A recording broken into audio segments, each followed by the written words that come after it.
Javeria Saud along with her husband and kids attended Nida Yasir's morning show today.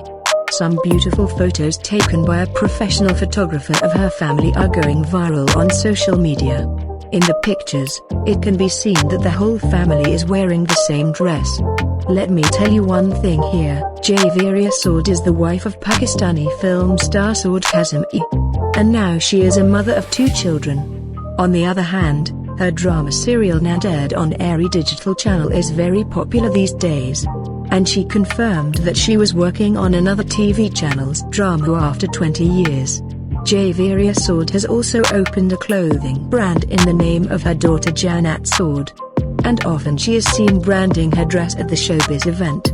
And people are following her in large numbers on her Instagram and YouTube channels. But in today's article, we will see that Javeria Saud was seen with her entire family attending Nida Yasir's morning show, and on this occasion her entire family was dressed in black. So let's take a look at some of her beautiful photos from Instagram while attending the morning show.